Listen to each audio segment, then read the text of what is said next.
जिवंत देव, जो पवित्र प्रभू येशू ख्रिस्ताच्या नावाला धन्यवाद देऊ. प्रियांनो, सकाळच्या प्रार्थनेमध्ये आपल्या सर्वांचं स्वागत आहे. आणि खरोखर देवाने हा सुंदर असा नवीन दिवस आपल्या प्रत्येकाला दाखवला, त्याबद्दल आपण त्याच्या नावाला धन्यवाद देऊ. आज वार सोमवार दिनांक 29/9/2025 या दिवशी परमेश्वराने पुन्हा एकदा आपल्याला आशीर्वादित केलेला आहे. त्याबद्दल आपण त्या जिवंत देवाला या सकाळच्या समय धन्यवाद देऊ.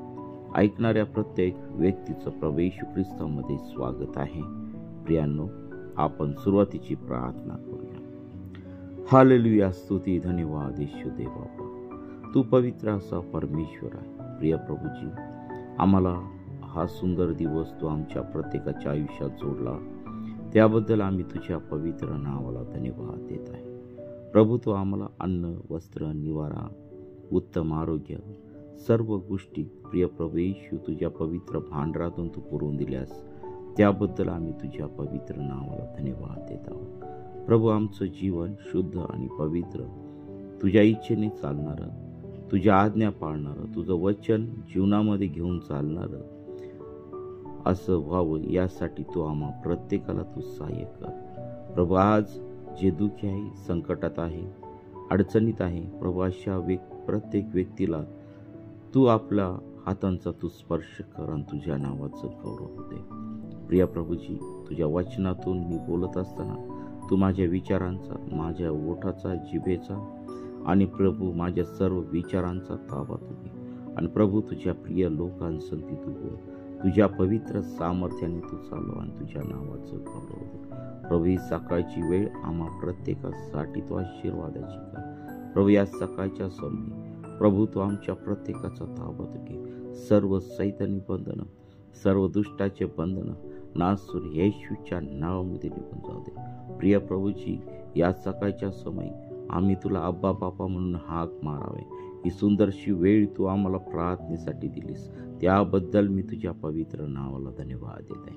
ही प्रार्थना तू आमची ऐकत आहे आणि प्रभू, येणारं वचन तू आमच्या प्रत्येकासाठी तो आशीर्वादाचं तू कर आणि तुझं गौरव दे.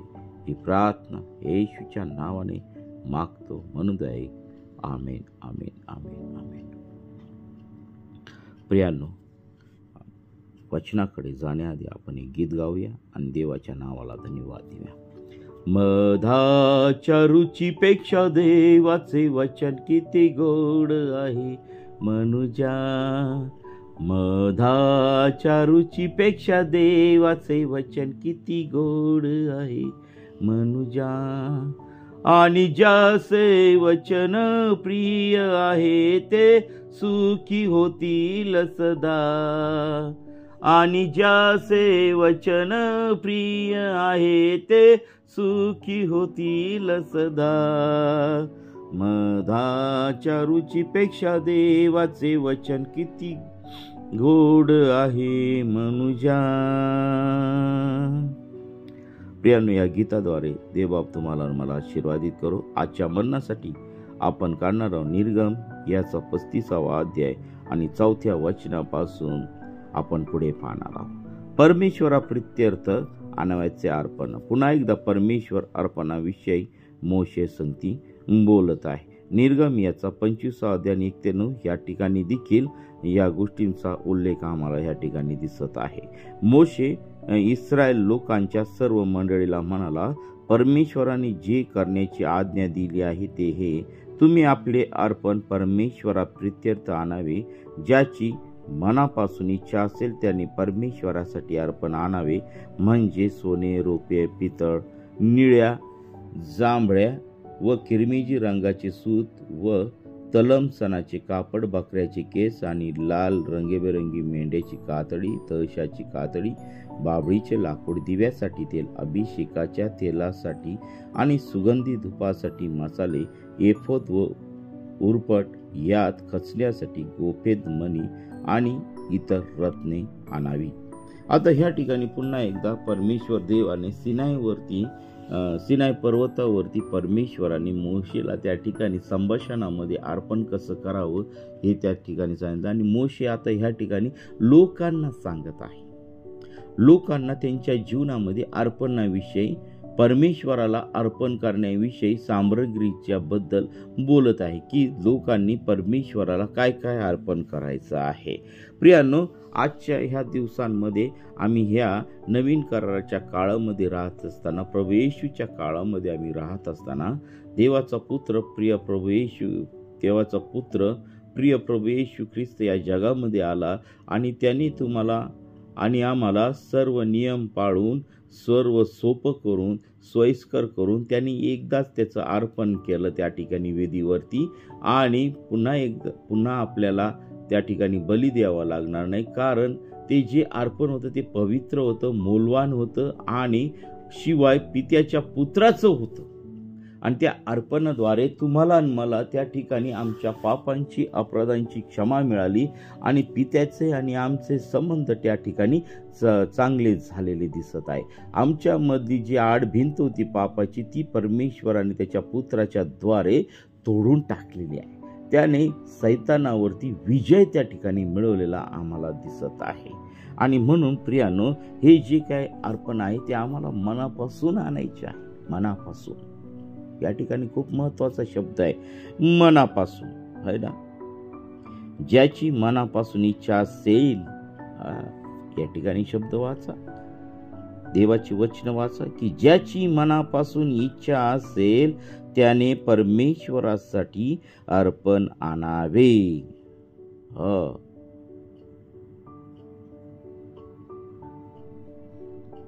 आणि म्हणून प्रियानो, आज आमच्या जीवनामध्ये देखील परमेश्वरासाठी जे अर्पण घेऊन जायचे ते मनापासून आम्ही घेतलं पाहिजे. पुन्हा एकदा सांगतो, आम्ही देवासाठी जेव्हा अर्पण घेऊन जातो तेव्हा आम्ही संतोषाने ते नेलं पाहिजे. देव आमचा गरीब नाही आहे. देवाने आम्हाला दिलेल्या गोष्टीतूनच आम्हाला ते अर्पण करायचं. आम्ही स्वतःच्या हिमतीवर काही कमवू शकत नाही. आम्ही जगामध्ये स्वतःच्या हिमतीवर जगू शकत नाही. जर परमेश्वराने तुमच्या आणि माझ्या जीवनामधील जर श्वास काढून घेतला, आमचं हृदय जर बंद केलं, तर आम्ही काही करू शकत नाही. प्रियांनो, आम्ही सर्वस्वी त्या परमेश्वरावरती अवलंबून आहोत. आमचं हृदय कसं चालतं, आमचा मेंदू कसा चालतो, आमच्या शरीरातील प्रत्येक अवयव कसं चालतं हे आम्हाला माहीत नाही. परंतु या सर्व गोष्टींना चालवणारा स्वर्गामध्ये बसलेला पिता आमचा परमेश्वर यहोवा देव, आपला पवित्र प्रभू येशू ख्रिस्त आहे. त्या देवाला आमच्या डोक्याची केस देखील त्यांनी मोजून ठेवलेली आहे. तुम्हाला आम्हाला माहिती नाही, परंतु परमेश्वराला आमच्या डोक्यावरची केस, आमच्या अंगावरची केस त्या परमेश्वराने मोजून आधीच ठेवलेले आहे. एवढा महान परमेश्वर आहे आणि त्याच्यासाठी जे काही आम्हाला अर्पण न्यायचं आहे ते आम्ही मनापासून नेलं पाहिजे. मागच्या अध्यायामध्ये आम्ही त्या अर्पणाविषयी बोललो होतो, परंतु ह्या ठिकाणी मोशे पुन्हा एकदा ती गोष्ट परमेश्वराने मोशेला सांगितली. आता मोशे इस्रायलच्या मंडळीला सांगत आहे, इस्रायली लोकांना सांगत आहे, देवाच्या लोकांना सांगत आहे की ज्याची मनापासून इच्छा असेल त्याने परमेश्वरासाठी अर्पण आणावं. त्या ठिकाणी पण बळजबरी केली नाही देवाने. जर तुम्हाला आणि मला आशीर्वादित व्हायचं असेल तर प्रियांनो, आम्ही निश्चित त्याच्या पवित्र मंदिरामध्ये अर्पण आम्ही नेले पाहिजे. परमेश्वराने आम्हाला समृद्ध केलं, परमेश्वराने आम्हाला सर्व गोष्टीत आशीर्वादित केलं, तर प्रियांनो जरूर जरूर आम्ही आमची अर्पण परमेश्वराला दिली पाहिजे. आता या काळामध्ये आमच्याकडे जनावरं नाही, पशुधन नाही आहे, परंतु जे काय आमचं उत्पन्न असेल त्या उत्पन्नातून आम्ही परमेश्वराला अर्पण केलं पाहिजे.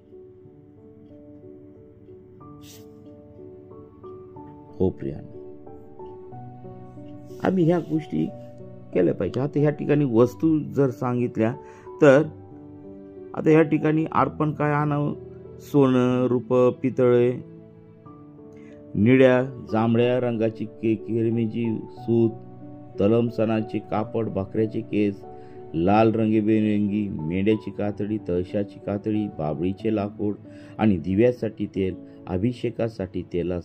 अभिषेकाच्या तेलासाठी आणि सुगंधी धुपासाठी मसाले, एफोद व उरपट, यात खचण्यासाठी गोमेद मणी आणि इतर रत्ने आणावी. आता हे सर्व परमेश्वराने सांगितलं. आणि मग आम्हाला पुढे निवास मंडपामध्ये जे काही वस्तू ठेवायच्या आहेत त्या सर्व परमेश्वराने ह्या ठिकाणी सांगितलेलं आहे. निर्गम याचा 39 अध्याय 32 ते 43 या वचनामध्ये पुन्हा एकदा हा भाग आम्हाला त्या ठिकाणी दिसत आहे. तुमच्यापैकी जे कोणी सुबुद्ध हृदयाचे असतील त्या सर्वांनी येऊन परमेश्वराने जे काही करण्याची आज्ञा दिली आहे ते सर्व करावे. आता सुबुद्ध हृदयाचे असतील, खूप सुंदर शब्द आहे या ठिकाणी. सुबुद्ध म्हणजे चांगली बुद्धी आणि हृदयाचे असतील त्या सर्वांनी येऊन परमेश्वराने जे काही करण्याची आज्ञा दिली ते सर्व करावे.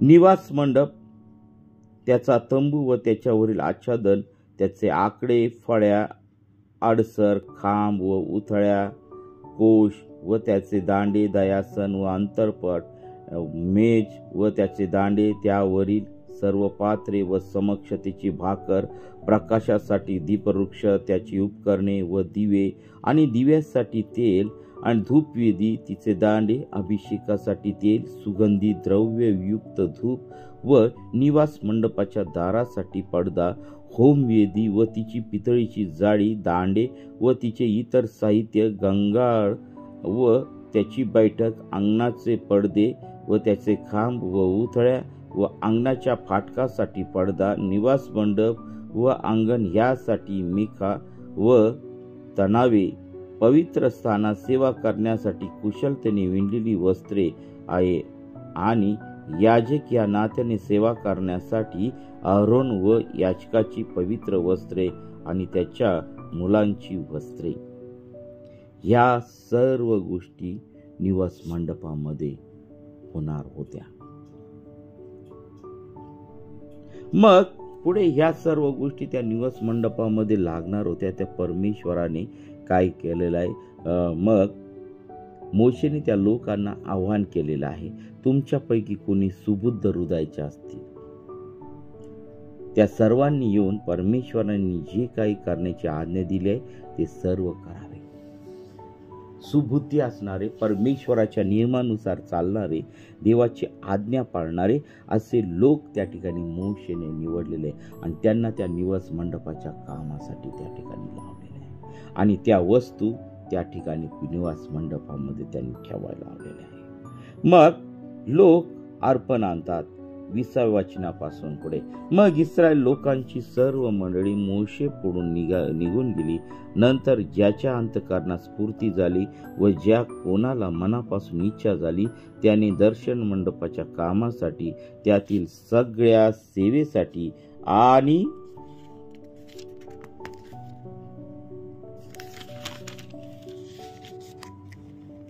पवित्र वस्त्रांसाठी परमेश्वराला अर्पण आणले आणि ज्यांना मनापासून इच्छा झाली ते सगळे स्त्री पुरुष आले आणि त्यांनी नथा, कुंडले, मुद्रिका, कंकणे असे सोन्याचे सर्व प्रकारचे दागिने आणले.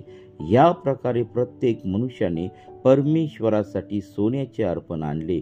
ज्या ज्या पुरुषापाशी निळ्या, जांभळ्या व किरमिजी रंगाचे सूत व तलम सणाचे कापड, बकऱ्याचे केस, लाल रंगवलेली मेंढ्याची कातडी व तळशाची कातडी होती त्यांनी ते आणले. चांदी व पितळ यांचे अर्पण करणाऱ्या प्रत्येकाने ती अर्पणे परमेश्वरासाठी आणली आणि ज्या कोणाकडे सेवेच्या कामासाठी उपयोगी पडणारे बाबळीचे लाकूड होते ते तो घेऊन आला. ज्या स्त्रिया सुबुद्ध हृदयाच्या होत्या त्या सर्वांनी निळ्या, जांभळ्या व किरमिजी रंगाचे सूत कातले आणि ते कातलेले सूत व आपल्या हाताने विणलेले तलमसनाचे कापड त्यांनी आणले. आणि ज्या स्त्रियांच्या अंतःकरणास स्फूर्ती होऊन त्यांना बुद्धी झाली त्या सर्वांनी बकऱ्याचे केस कातले. सरदारांनी एफोद व उरपट यात खचण्यासाठी गोमेदवनी व इतर रत्ने आणि दिव्यासाठी व अभिषेकासाठी तेल व सुगंधी धुपासाठी मसाला आणल्या. जे करण्याविषयी परमेश्वराने मोशेच्या द्वारे आज्ञा दिली होती त्या सर्वांसाठी इस्रायल लोकांनी स्वच्छेने परमेश्वरा प्रित्यर्थ अर्पणे आणली. ज्या ज्या स्त्री पुरुषांच्या अंतःकरणात स्फूर्ती झाली त्यांनी ही अर्पणे आणली. हो, देवाने जे काही आज्ञा दिलं ते सर्व देवाच्या लोकांनी त्या ठिकाणी केलं.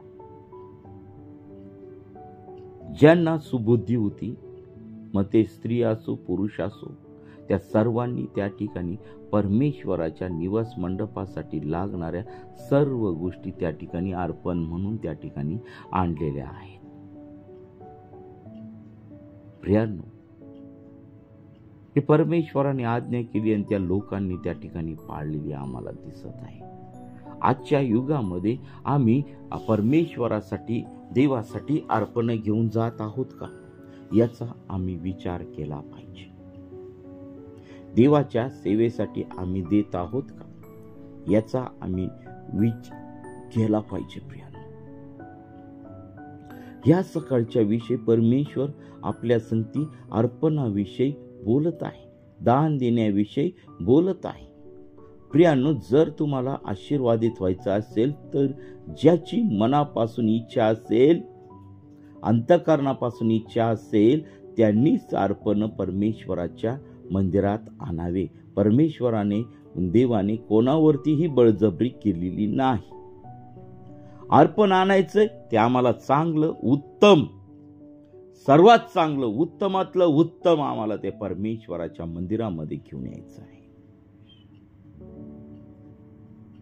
तुम्ही जर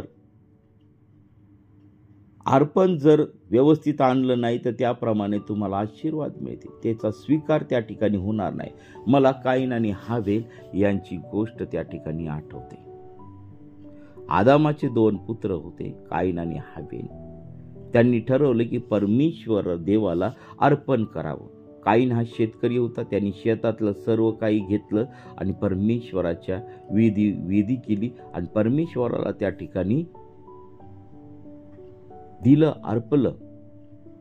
आणि तसंच हाबेलाने देखील अर्पण आणलं. पण हाबेलाने जे अर्पण आणलं ते त्या कळपातलं चांगलं, त्याला कोणत्याही प्रकारचा कलंक न लागला, त्याला कोणतीही सुरकुती नाही, डाग नाही, अशा प्रकारचं अर्पण त्या ठिकाणी घेऊन आला आणि ते वेदीवर ठेवलं. आणि परमेश्वर देवाने दोघांपैकी एकाच्या अर्पणाचा त्या ठिकाणी स्वीकार केला. हाबेलच्या अर्पणाचा त्या ठिकाणी स्वीकार केलेला आम्हाला दिसत आहे. आम्ही जेव्हा आमच्या जीवनामध्ये परमेश्वराला उत्तमातलं उत्तम देऊ, त्यावेळेस परमेश्वर आमच्या सर्व अर्पणाचा स्वीकार करणारा आहे. म्हणून प्रियांनो, आमच्या जीवनामध्ये आम्ही जे काही परमेश्वराला अर्पण देऊ ते उत्तमातलं उत्तम आम्ही दिलं पाहिजे. आमचं उत्पन्न लाखाच्या घरात असतं, परंतु आम्ही देवाला देताना रुपयाच्या मध्ये देतो. मला अतिशय वाईट वाटतं प्रियांनो. जर लाखाच्या घरात आहे तर आम्ही देवाच्यासाठी अर्पण देखील लाखाच्याच घरात दिलं पाहिजे. त्या परमेश्वराने तुम्हाला आणि मला दिलेलं आहे, त्याच्या समृद्धीतून आम्ही देतो. आम्ही देवावरती काही उपकार करत नाही. परमेश्वराला जर आनंदित करायचं आहे, परमेश्वराला जर तुमच्या जीवनामध्ये आशीर्वादित करायचा असेल, परमेश्वराची कृपा तुमच्यावरती येऊशी वाटत असेल, तर प्रियांनो, आम्ही देवाला आनंदित केलं पाहिजे, देवाला संतोषवलं पाहिजे. आणि प्रियांनो, उत्तमातलं उत्तम देऊन आम्ही परमेश्वराला संतोषलं पाहिजे. प्रियांनो, आज आम्ही चर्चमध्ये जे काही दानार्पण करतो, अर्पण घेऊन जातो, ते आम्ही एखाद्या मनुष्याला देत नाही, तर आम्ही ते जिवंत देवाच्या पवित्र भांडारामध्ये घेऊन जातो. आम्ही मनुष्याला देतो, पाळकाला देतो, देवाच्या सेवकाला देतो, या गोष्टी आम्ही आमच्या जीवनातून त्या डिलीट केल्या पाहिजे. आणि ते जे काय अर्पण घेऊन जातो ते आम्ही देवाच्या सेवेसाठी देतो. ही गोष्ट आम्ही लक्षात घेतली पाहिजे. आता या ठिकाणी मोशेने लोकांना आवाहन केलं आणि लोकांनी त्याप्रमाणे त्या ठिकाणी केलं. सोनं, रूप, पितळी जे काही त्यांच्याकडे असेल आज्ञा केल्याप्रमाणे त्या सर्व गोष्टी मोशेच्या पुढे त्यांनी आणून ठेवलेल्या आहे. किती चांगलं आहे ना. जेव्हा देवाची लोक त्याची आज्ञा पाळतात तेव्हा देव आशीर्वादित करतो. म्हणून आमच्या जीवनामध्ये आम्ही परमेश्वराला देखील आशीर्वादित केलं पाहिजे. पहा, अर्पणाचा विषय महत्व खूप आहे. जसं आपण अर्पण करू तसं देव आम्हाला आशीर्वादित करणार आहे. आमच्या अडचणी आम्हाला मरूपर्यंत प्रियानो या जगामध्ये आमच्या अडचणच राहणार आहे. परंतु जे खरे देवाचे लोक आहे त्यांच्या जीवनामध्ये कधीच अडचण राहत नाही. प्रियानो, आजपर्यंत देवाने माझ्या भांडारामध्ये कोणत्याही गोष्टीची कमी पडू दिली नाही. मी माझ्या जीवनामध्ये एकही दिवस उपाशी राहिलो नाही. जेव्हा परमेश्वराप्रित्यर्थ उपास धरतो तोच दिवस माझा उपासाचा असतो. प्रियानो, माझ्या लेकरांना, मला, माझ्या पत्नीला, माझ्या आईवडिलांना, माझ्या भावांना, माझ्या सर्व आप्तेष्टांना देवाने कोणत्याच गोष्टीची कमी होऊ दिलेली नाही. एवढा देवाने आशीर्वाद दिलेला आहे. आणि म्हणून आम्ही देवाच्या सेवेसाठी ज्या ज्या गोष्टी लागतात माग पुढं कधी पाहत नाही. जे काही आमच्याकडे आहे ते परमेश्वराच्या सेवेसाठी आम्ही ते घेऊन जातो. ते भूषण नाही, मला अभिमान आहे की परमेश्वर देव आमचा उपयोग त्याच्या सेवेसाठी करून घेत आहे. तर प्रियांनो, आपल्याला जर तसंच वाटत असेल की देवाने आम्हालाही आशीर्वादित करावं, तर प्रियांनो, चांगल्या मनाने, चांगल्या बुद्धीने आम्ही ते अर्पण परमेश्वराच्या मंदिरामध्ये आम्ही घेऊन गेलं पाहिजे. कारण देवाचं वचन देखील आम्हाला ते सांगतं की संतोषाने देणारा देवाला आवडत असतो. प्रियांनो, अनेक लोकांचे उदाहरण आहे की अनेक लोकांनी त्यांच्याजवळ पैसे नव्हते, त्यांनी आपलं जीवन देवाच्या सेवेसाठी अर्पण केलं. फक्त पैसाच नाही प्रियांनो, तुमच्याकडे जे काय असेल त्या सर्व गोष्टींच्या बाबतीत आम्ही परमेश्वराला अर्पण केलं पाहिजे. तुमचा वेळ अर्पण करा, तुमची सेवा अर्पण करा,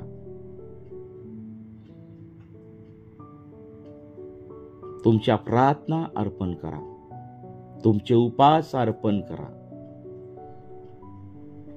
तुमचं कुटुंब अर्पण करा देवाच्या सेवेसाठी, तुमचे लेकरं अर्पण करा देवाच्या सेवेसाठी. आज आम्ही तो विचार करीत आहोत का? परमेश्वर देव आमच्याकडे पैसे, सोनं, रूप काही मागत नाही, तर आमचं अंतःकरण तो मागत आहे. आमचं हृदय आम्ही परमेश्वराला अर्पण केलं पाहिजे. हे सर्वात महत्वाची गोष्ट आहे. आम्ही फक्त वरून देवाच्या पवित्र मंदिरामध्ये येतो आणि फक्त आम्ही स्वार्थी भावनेने जर येत असेल तर प्रियांनो, आमचे दुष्ट हेतू परमेश्वर आधीच जाणून आहे. आणि मग तुम्ही म्हणाल की परमेश्वराने आम्हाला काही दिलं नाही. का देईल परमेश्वर तुम्हाला? कारण आमचा जो हेतू आहे तो दुष्ट आहे, हे परमेश्वर आधीच जाणून आहे.